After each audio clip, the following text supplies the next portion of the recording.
Hello everyone, आज हम देखेंगे कि 9th and 10th cranial nerve, glossopharyngeal nerve and 10th vagus nerve को हम कैसे एग्जामिन करते हैं।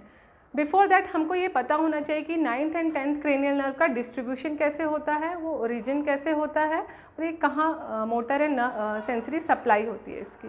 तो हम देखते हैं कि जो 9th, 10th, 11th and 12th cranial nerve हैं, इनका ओरिजिन मेडुला से होता है।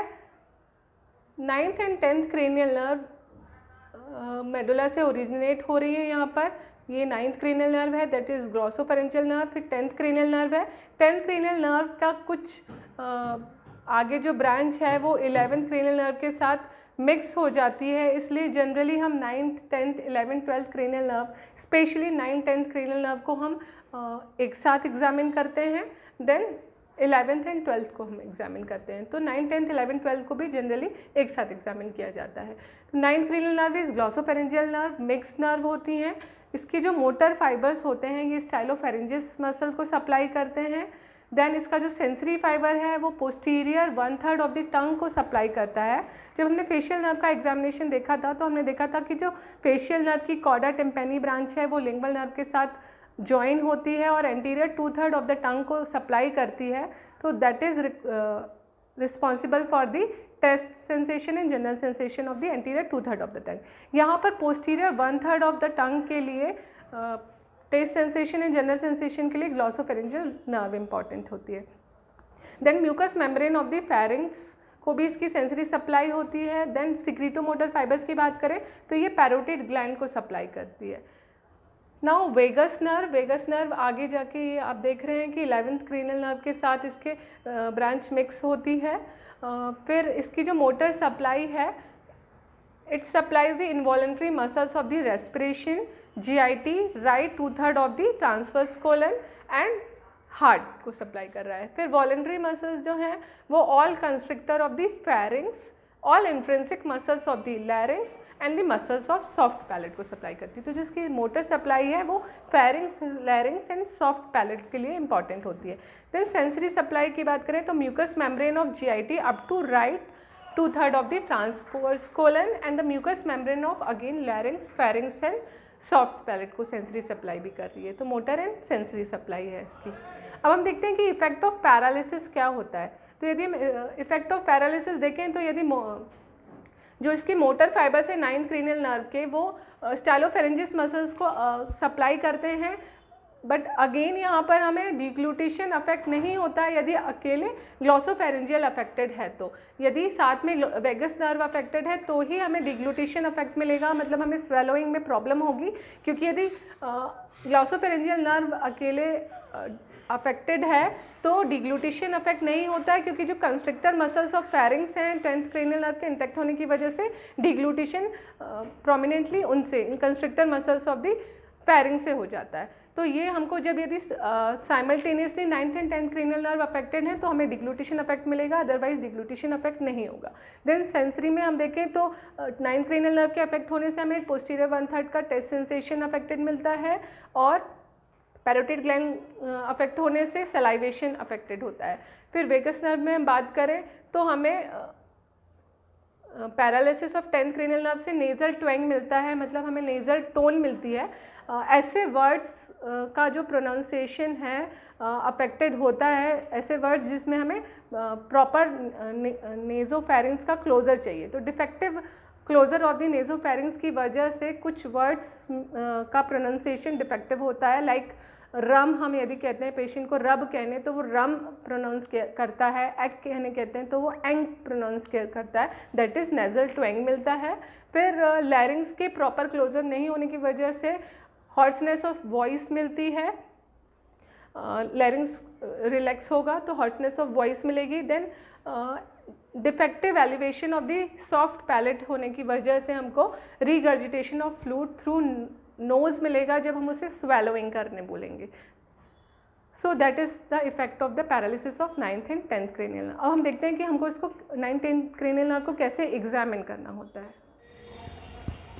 Let's see how to examine 9th cranial nerve. For that हमको पोस्टीरियर 1/3 ऑफ द टंग में टेस्ट सेंसेशन चेक करना होता है। जैसा कि हमने 7th क्रेनियल नर्व में एंटीरियर 2/3 ऑफ टंग में टेस्ट सेंसेशन चेक किए थे, हमने फोर्स सॉल्यूशन प्रिपेयर किए थे, स्वीट, सोर, सॉल्टी, बिटर। इस तरह से हमको 4 सॉल्यूशन को चेक करना है each part of the tongue में, पोस्टीरियर 1/3 ऑफ द टंग में। ये हमारा पोस्टीरियर 1/3 ऑफ द टंग में टेस्ट सेंसेशन चेक होगा।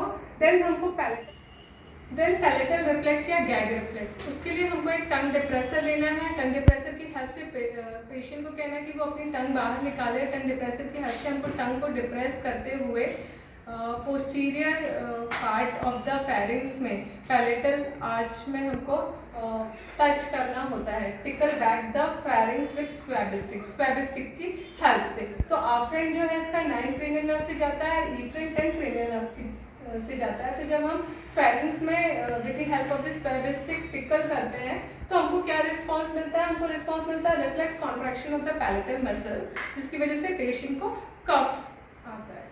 हम देखते हैं कि कैसे करना है। मैं आपको अपनी टंग बाहर निकालने के लिए कहूँगी, उसके बाद मैं इसकी हेल्प से आपकी टंग को नीचे की तरफ डिप्रेस करूँगी। आपको अच्छे से अपना वाइड ओपन करना है माउथ, और फिर मैं आपके पोस्टीरियर फेरिंग्स पीछे टच करूँगी स्टिक से। तो क्या आप तैयार हैं? हाँ जी, ओपन करिए माउथ, टंग बाहर निकालिए।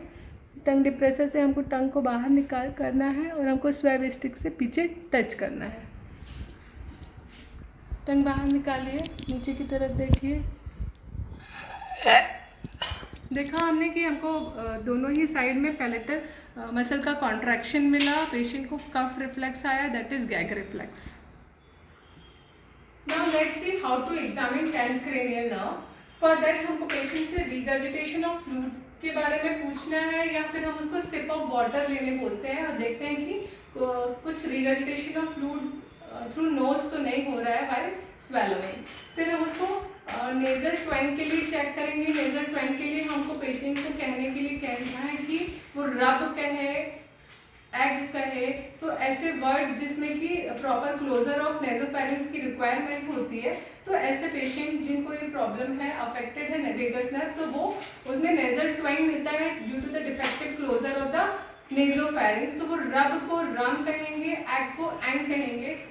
और दूसरा हमको पेशेंट की वॉइस चेक करनी है हॉर्सनेस के लिए।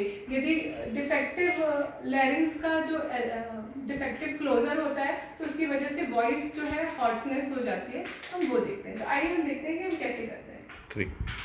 For regurgitation of fluid through nose हम पेशेंट को सिप ऑफ वाटर लेने के लिए कहते हैं।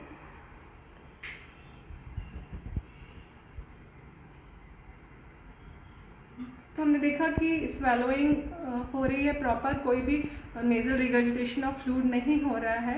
फिर हम नेजल ट्वैंग के लिए पेशेंट को कहते हैं कि आप रब बोलिए,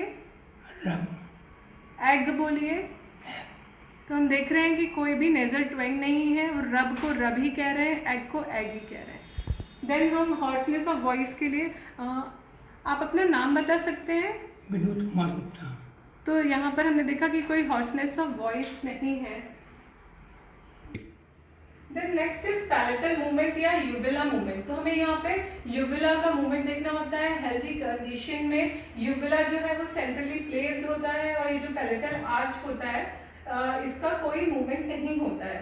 जब हम पेशेंट को अह बोलने के लिए कहते हैं तो अह बोलने में उसका यूविला का मूवमेंट देखेंगे जो कि सेंट्रली प्लेस्ड होगा, और राइट और लेफ्ट पैलेटल आर्च का अपवर्ड मूवमेंट होता है हेल्दी कंडीशन में। लेकिन यदि सपोज किसी एक साइड की नर्व पैरालिसिस है, सपोज यहाँ राइट नर्व की पैरालिसिस देख रहे हैं आप, तो उस साइड पे हमको कोई पैलेटल मूवमेंट नहीं मिलेगा। जब सब्जेक्ट अह कहेगा तो हमें कोई पैलेटल मूवमेंट नहीं मिलेगा, और यूविला जो है वो towards the healthy side move हो जाएगा।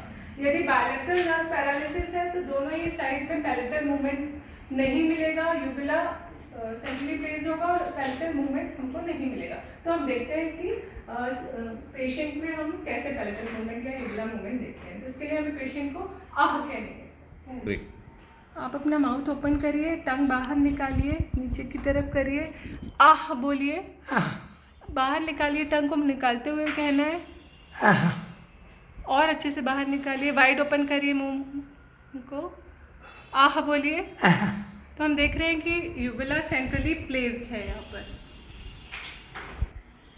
पैलेटल आर्च जो है दोनों ही साइड सिमेट्रिकल थे, दोनों ही साइड उनका प्रॉपर अपवर्ड मूवमेंट हो रहा था, और uvula centrally placed था. Then last examination for 10th cranial nerve is laryngoscopy. ये डायरेक्ट laryngoscopy होती है. इसमें डायरेक्ट हम laryngoscope की हेल्प से लैरिंग्स को विजुअलाइज करते हैं. उसके लिए हम पेशेंट को ई का साउंड कहने के लिए कहते हैं. तो जब हम ई का साउंड सब्जेक्ट से कहने के लिए कहते हैं तो प्रॉपर वोकल कॉर्ड जो है वो सिमेट्रिकली क्लोज हो जाते हैं. दोनों ही साइड प्रॉपर मूवमेंट होता है, वो सेंट्रली आ जाते हैं. लेकिन यदि इन केस किसी साइड का पैरालिसिस होता है तो उस साइड का जो लैरिंग्स है वो इमोबिलाइज होता है. वो ना तो एबडक्टेड पोजीशन में होता है, ना इधर एडक्टेड पोजीशन में, वो इमोबिलाइज होता है. तो that is about the 9th and 10th cranial nerve examination. Generally हम 9th and 10th cranial nerve examination जो है वो साइमल्टेनियसली करते हैं.